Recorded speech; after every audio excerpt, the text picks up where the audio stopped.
To most wrestling fans who grew up watching the golden era of the World Wrestling Federation, Adrian Adonis was the guy in the pink tights and the makeup. The flamboyant, overweight cartoon character who got his head shaved at WrestleMania III and then disappeared from television forever. A punchline, a cautionary tale, but that version of Adrian Adonis is only a fraction of the real story. A tiny, distorted sliver of a career that spanned 14 years across 4 continents, earned the respect of every single person who ever worked with him, and was cut brutally short on a dark highway in Newfoundland when Keith Franke was just 34 years old. This is the story of Adrian Adonis, from an orphanage in Buffalo to the main event at Madison Square Garden, from leather jackets to lipstick, from the absolute peak of professional wrestling to a flooded ditch on the side of a Canadian road. And it starts, as so many wrestling stories do, with a kid who had nothing and wanted everything. Keith Adonis Franke was born on September 15, 1953, in Buffalo, New York. From the very beginning, life dealt him a complicated hand.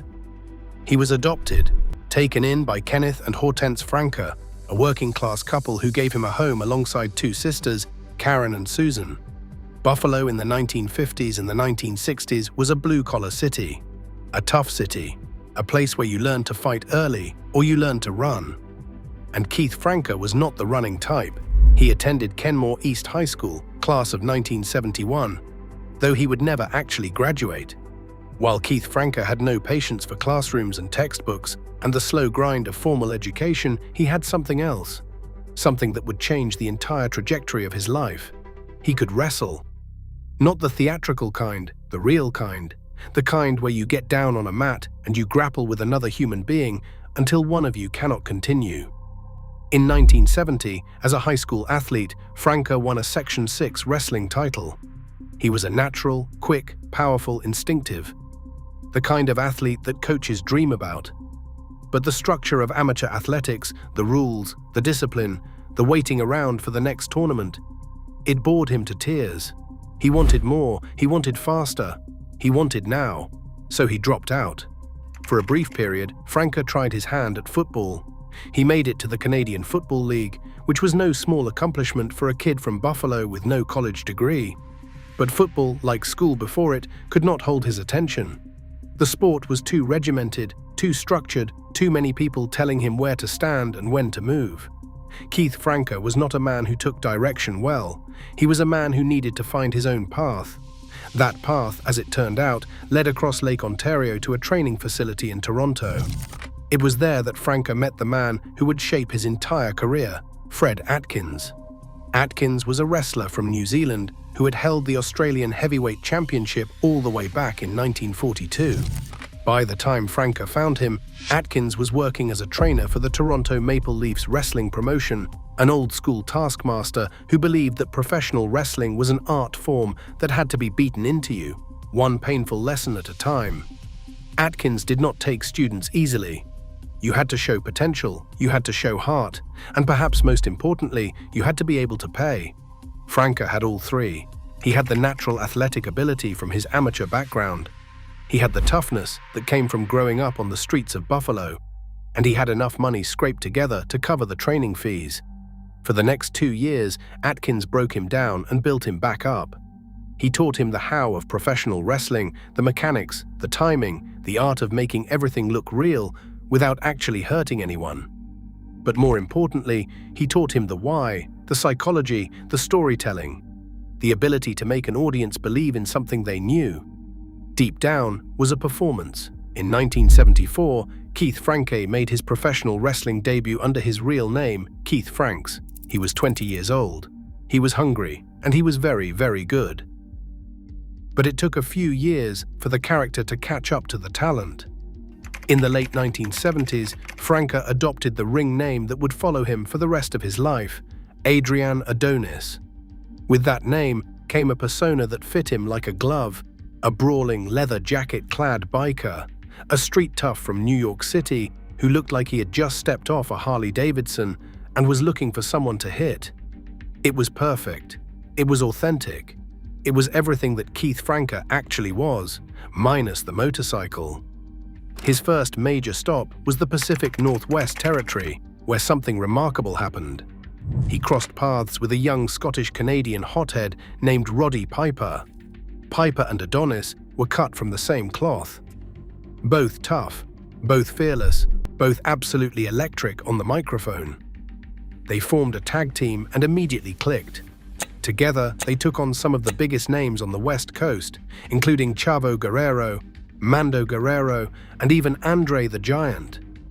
They won the NWA America's Tag Team Championship and tore through the territory like a hurricane. But in professional wrestling, partnerships are temporary. Adonis and Piper eventually split and became opponents, feuding across the Pacific Northwest in both singles and tag team matches. Adonis even turned babyface for a stretch, teaming with Ron Starr to win the NWA Pacific Northwest Tag Team Championship from Piper and Killer Brooks, before eventually losing the belts to the Kiwi Sheepherders. It was during this period that Adonis began to develop the reputation that would follow him throughout his career. A reputation as one of the most gifted workers in the business. A guy who could have a great match with anyone. A guy who bumped like a man half his size and sold like his life depended on it. And then came the AWA. In the late 1970s, Adonis made his way to Minneapolis, Minnesota, the home base of the American Wrestling Association. The AWA under World Wrestling Federation was one of the most prestigious territories in the world. Laverne Clarence had an eye for talent and a reputation as a demanding old-school promoter who ran a tight ship. His training camps were legendary in the business, spoken about in the same hushed tones as Stu Hart's dungeon in Calgary. Brutal, exhausting, designed to separate the men from the boys. Adonis thrived in that environment. In 1979, he formed what would become one of the most memorable tag teams of the era, the East-West Connection. His partner was Jesse Ventura, the future governor of Minnesota. The concept was simple but effective. Adonis represented New York, the East Coast. Ventura was billed from California, the West Coast. Together, they were arrogant, loud, obnoxious, and absolutely dominant. Ventura was the talker. He could cut a promo that would make you want to reach through the television and strangle him. And Adonis was the worker.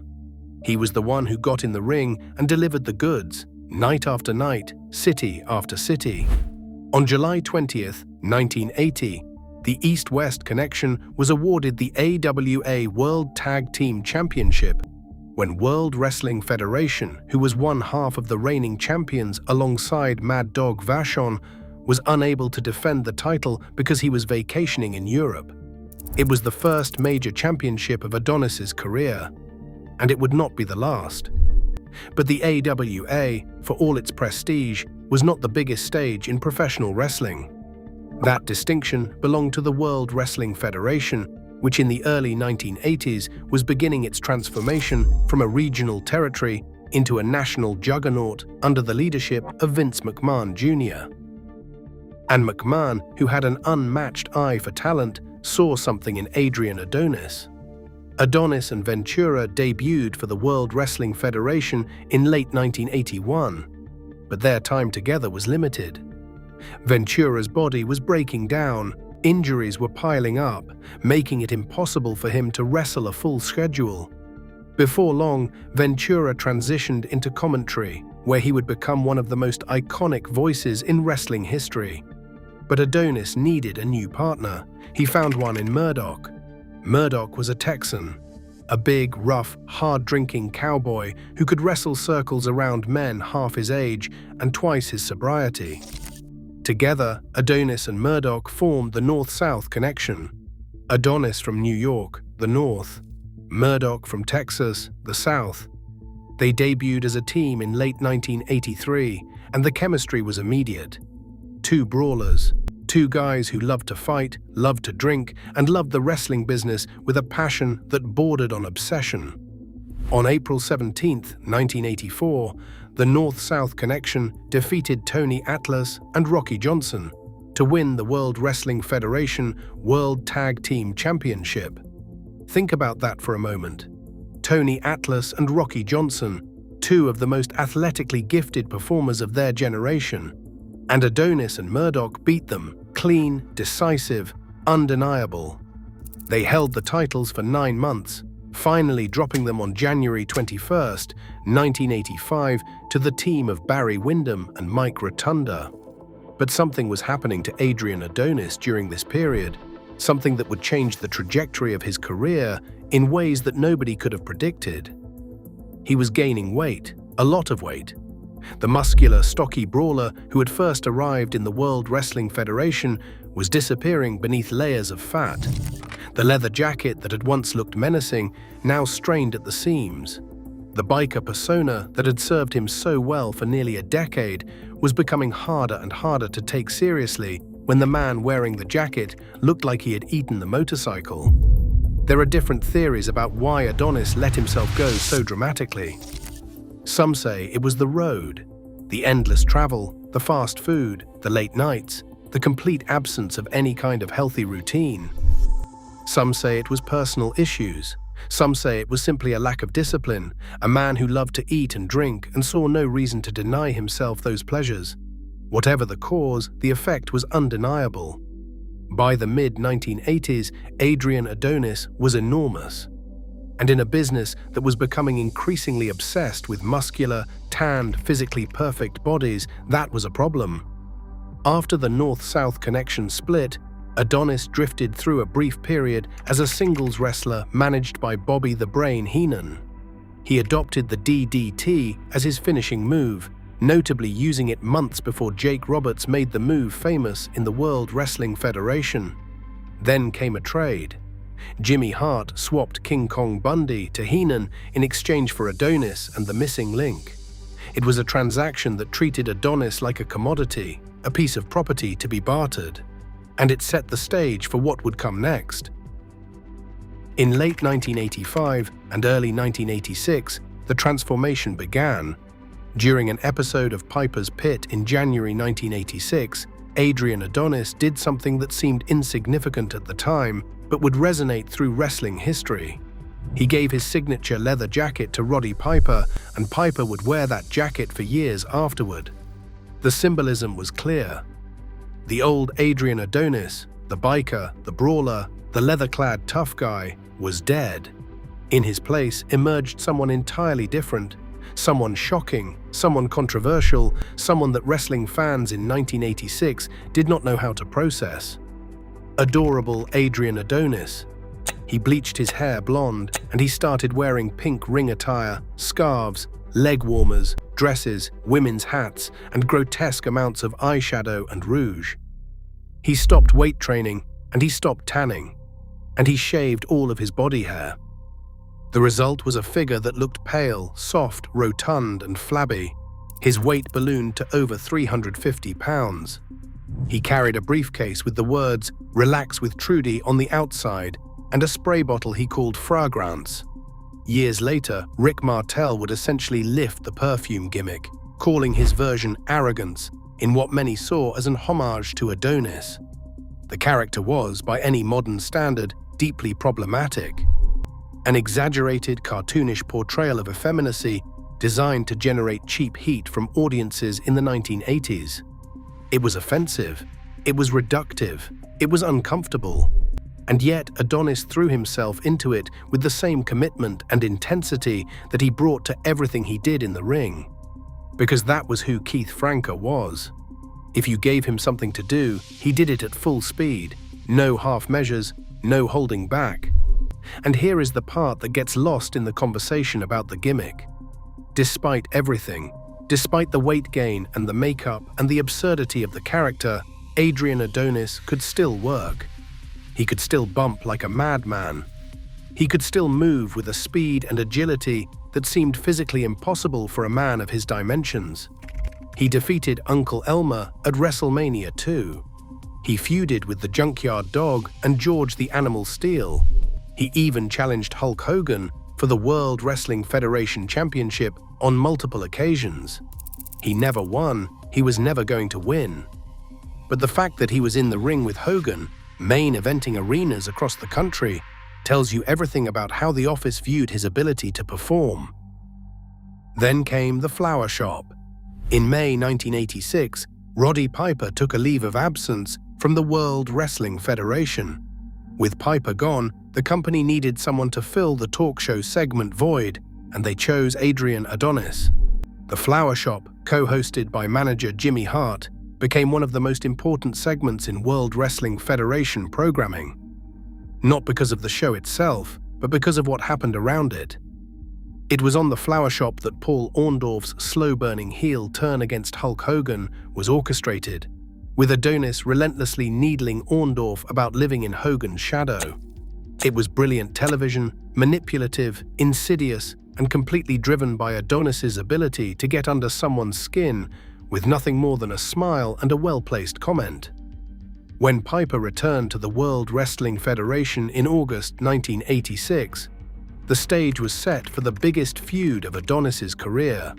It was fitting in a way that the man who would be his greatest rival in the World Wrestling Federation was the same man who had been his first tag team partner nearly a decade earlier in the Pacific Northwest, Roddy Piper. Adonis had taken everything from Piper: his talk show, his bodyguard, cowboy.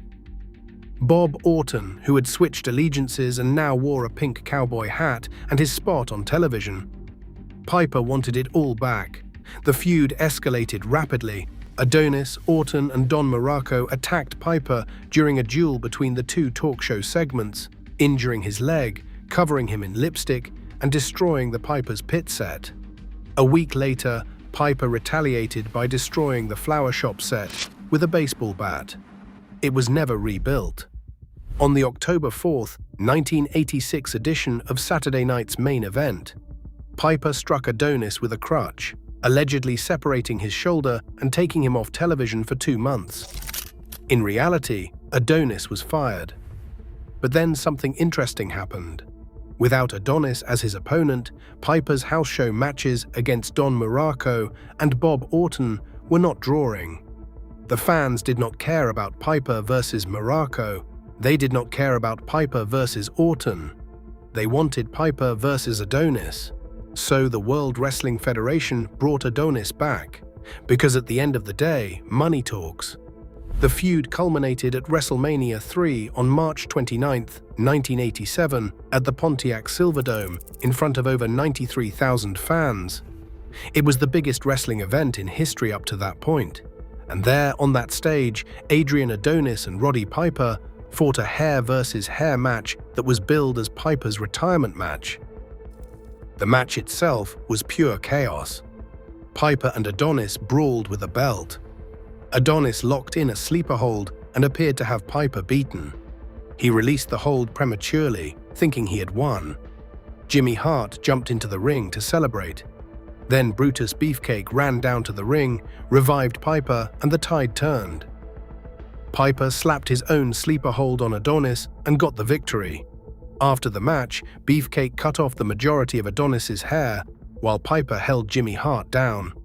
Adonis woke up, saw himself in a mirror, smashed the mirror in horror, and fled the ring in humiliation. It was a spectacle, a moment that sticks in the memory of everyone who saw it. For Brutus Beefcake, it became the beginning of his entire barber gimmick. A character that would define the next several years of his career. Adonis, in losing his hair, had given Beefcake a career. But for Adrian Adonis himself, it was the beginning of the end. A brief feud with Beefcake followed. But in May 1987, the World Wrestling Federation fired Adonis for what they called dress code violations. The reason was almost certainly more complicated than that. Perhaps it was the weight. Perhaps it was backstage politics. Perhaps Vince McMahon had simply gotten everything he needed from the character and decided to move on. Whatever the reason, Adrian Adonis was out of the biggest promotion in the world. He returned to the AWA, where Paul E. Dangerously, the future Paul Heyman, became his manager. He maintained the adorable gimmick and feuded with Tommy Rich. He competed in the AWA International Television Championship Tournament, but lost the final to Gregory Allen in December 1987. He was still working, still bumping, still giving everything he had to a business that had chewed him up and was in the process of spitting him out. But there was hope. During his time in the AWA, Adonis did something remarkable. He lost 100 pounds. He got serious about his conditioning. He cleaned up his diet. He started looking like a wrestler again instead of a caricature. And he had his eyes set on one thing: a return to the World Wrestling Federation, a chance to show Vince McMahon that Adrian Adonis, the real Adrian Adonis, still had something left to give. In May and June of 1988, Adonis wrestled a tour for New Japan Pro Wrestling. This is where you see the real Keith Franke. In Japan, he dropped the adorable gimmick entirely. No makeup, no pink tights, no scarves. He was just a wrestler, a tough, talented, legitimate wrestler who could work with anyone on the planet. He teamed with Owen Hart and DJ Peterson. He reunited with Dick Murdoch and challenged Riki Choshu and Masa Saito for the IWGP Tag Team Championship. He was in the ring with the best wrestlers in the world, and he belonged there. He had always belonged there. The Japan tour is one of the most overlooked chapters in the Adrian Adonis story. In New Japan Pro Wrestling, he was not a comedy act. He was not a punchline. He was treated as a serious, legitimate professional wrestler, which is exactly what he was. He and Murdoch challenged for the IWGP Tag Team Championship against Riki Choshu and Masa Saito on June 23rd. They fell short, but the match itself was proof that Adonis could still hang with the best heavyweight workers on the planet. 3 days later, he and Murdoch wrestled Kengo Kimura and Yoshiaki Fujiwara to a draw. These were not exhibition matches. These were not nostalgia bookings. These were competitive, hard-hitting professional wrestling matches against some of the toughest men in the Japanese circuit. And Adonis held his own in every single one of them. It is worth pausing here to acknowledge something that often gets worth in discussions about Adrian Adonis. His relationship with Japan stretched back years before this final tour. Throughout his career, he competed in New Japan on multiple occasions, and he battled Andre the Giant in matches that veterans still talk about to this day. He teamed with Bob Orton Jr. He built friendships with Japanese wrestlers and earned their respect through the one currency that matters in Japanese wrestling: the quality of your work inside the ring. Coming off the Japan tour, Adonis was in the best shape he had been in years. His ankle, which had been bothering him, was fully recovered. He was lean, he was motivated, he was ready. All he needed was one more chance. One more call from Vince McMahon, one more shot at the big time. Instead, he got a booking from Dave McKigney. McKigney was a small-time promoter who ran wrestling shows in Newfoundland, Canada. Far from the bright lights of Madison Square Garden and the Pontiac Silverdome, far from the television cameras and the pay-per-view events. This was the minor leagues. But Adonis took the booking because that is what professional wrestlers do. You work. You go where the work is. You get in the ring and you perform, whether there are 93,000 people watching or 93. On July 4th, 1988, in Lewisporte, Newfoundland, Adonis wrestled against Hartford Love. It would be the last match of his career. After the show, Adonis climbed into a minivan with McKigney and 3 other wrestlers, the twins William and Victor Arco, known in the ring as Mike Kelly and Pat Kelly. William Arco was behind the wheel. They were driving down a highway in the fading light of a Newfoundland summer evening when a moose appeared on the road. What happened next has been pieced together from police reports and the account of the only survivor. William Arco swerved to avoid the animal. The setting sun blinded him. He lost control of the vehicle. The minivan left the road and plunged into a lake. 3 men died: Adrian Adonis, Dave McKigney, and Victor Arco, Pat Kelly. William Arco, the driver, survived with severe leg injuries. He was the only one to make it out of the water alive. The scene was a tragedy. Keith Adonis Franke was 34 years old. He left behind a legacy that was complicated, contradictory, and far more significant than most fans ever realized. His legacy is not what many casual viewers remember, because here is what the casual fan never knew about Adrian Adonis. He was a tag team champion in two of the biggest promotions in the world. He headlined Madison Square Garden. He wrestled in main events across America, Canada, and Japan. He worked with Andre the Giant, Hulk Hogan, Bob Backlund, Roddy Piper, and dozens of other legends. He was one of the most talented bumpers in the history of the business, a man who could make any move, any sequence, any moment look absolutely real. And he did all of this while fighting a battle with his own body that he could never quite win. His talent was unmistakable. Bret Hart called him a mentor. Think about that. Bret Hart, the man widely considered one of the greatest technical wrestlers of all time, the man who prided himself on being the best there is, the best there was, and the best there ever will be, looked up to Adrian Adonis, learned from him, respected him. That tells you everything about what kind of performer Adonis really was. He was a mentor to some of the best. Pro Wrestling Illustrated ranked him number 128 among the 500 best singles wrestlers of all time. They ranked his tag team with Dick Murdoch number 35 among the 100 best tag teams of all time. These are not the numbers of a joke. These are not the numbers of a gimmick. These are the numbers of a legitimate, world-class professional wrestler. In 2024, journalist John Ellul published the first full-length biography of Adrian Adonis, titled Flowers for Adrian.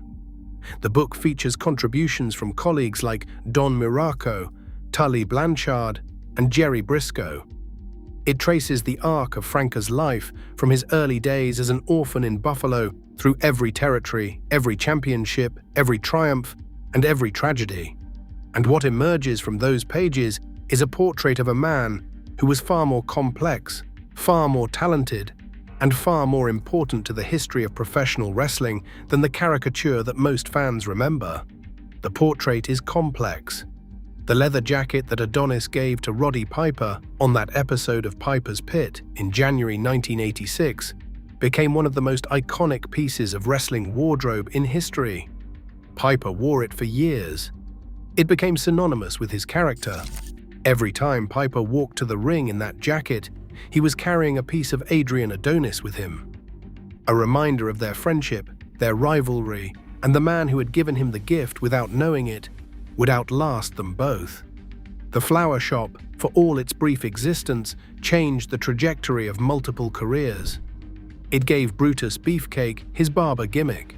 It facilitated Paul Orndorff's heel turn. It established the template for the in-show talk segment rivalry that would be repeated dozens of times in the decades that followed. Every time two wrestlers have competing talk shows on WWE programming, they are walking in the footsteps that Adrian Adonis and Roddy Piper laid down in the summer of 1986. And the DDT. Adrian Adonis was using the DDT as his finishing move in the World Wrestling Federation months before Jake Roberts debuted and made it his own. That is not to take anything away from Roberts, who perfected the move and turned it into one of the most feared finishers in wrestling history. But history should record that Adrian Adonis got there first. He saw the potential in that move before anyone else on the national stage. The reviews from fellow wrestlers tell the story better than any championship record ever could. Veteran after veteran, when asked about the most underrated workers of the 1980s, will put Adrian Adonis at or near the top of the list. They talk about his bumping, the way he threw his body around with a reckless abandon that seemed suicidal for a man of his size. They talk about his selling, the way he could make you believe that every punch, every kick, every hold was genuinely hurting him. They talk about his psychology, his understanding of when to speed up and when to slow down, when to give the crowd hope and when to crush it. These are the things that separate good workers from great ones. And by every measure, Adrian Adonis was great. His matches against Bob Backlund, for the World Wrestling Federation Championship are considered by hardcore fans to be some of the most underappreciated main events of the early 1980s. His work in the Southwest Territory, where he won the World Heavyweight Championship in a tournament, beating Cowboy Bob Orton in the finals, demonstrated a versatility that most fans never got to see on national television. He could be a brawler, he could be a technician, he could be a high flyer, at least by the standards of his era and his weight class. He could do whatever the match required, and he did it better than almost anyone. There is a tendency in professional wrestling to reduce performers to their most memorable moments. And for Adrian Adonis, that moment is WrestleMania III. The makeup, the hair, the humiliation, the image of a bloated, bleached, painted man getting his head shaved in front of 93,000 people. It is vivid, it is unforgettable, and it is only a fraction of the truth. The truth is that Adrian Adonis was one of the best in-ring performers of the 1980s. He could work a match with anyone, anywhere, at any weight, and make it compelling. He sacrificed his body, his dignity, and ultimately his life for a business that he loved with every fiber of his being. He died at 34 years old, on the side of a Canadian highway in the middle of nowhere, on his way home from a show that probably paid him a few $100s. And if that moose had not been standing on that road at that moment, if the sun had not been in the driver's eyes, if the van had swerved 2 feet to the left instead of to the right, Adrian Adonis might have gotten that call from Vince McMahon. He might have returned to the World Wrestling Federation. He might have gotten the second act that his talent deserved. But that is not what happened. What happened was a crash and a lake, and 3 men who drowned on the 4th of July, while the rest of America was watching fireworks. Professional wrestling is full of stories like this. Stories of men who gave everything to the business and got very little in return. Stories of talent wasted, opportunities missed, lives cut short. But even among those stories, the story of Adrian Adonis stands out because he had it all. The talent, the charisma, the toughness.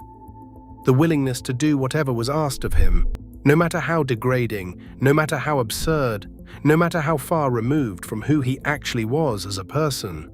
He was a biker who became a beauty queen, a brawler who became a buffoon, a champion who became a comedy act. And through all of it, every single night, he went out there and he worked. He bumped, he sold, he made the other guy look like $1 million. He did his job with a pride and a professionalism that most of his contemporaries could only aspire to. They don't make them like Adrian Adonis anymore. The business has moved on. The territories are gone. The locker room culture that produced men like him has been replaced by performance centers and developmental systems and corporate training programs. And that is probably for the best in most ways. The business is safer now, more professional, more accountable. But something was lost along the way. Something raw and authentic and undeniably human. The willingness to sacrifice everything for the art. The refusal to say no, even when saying yes meant becoming something unrecognizable. The absolute commitment to the craft, night after night, town after town, until the road finally ran out. Keith Adonis. Franke was born on September 15, 1953. He died on July 4, 1988. He was 34 years old. A wrestler, a champion, a performer, a man who deserved so much more than he got. And he is a reminder that in professional wrestling, as in life, the most talented people are not always the ones who get the happy ending. Like and subscribe for more wrestling biographies. Until next time.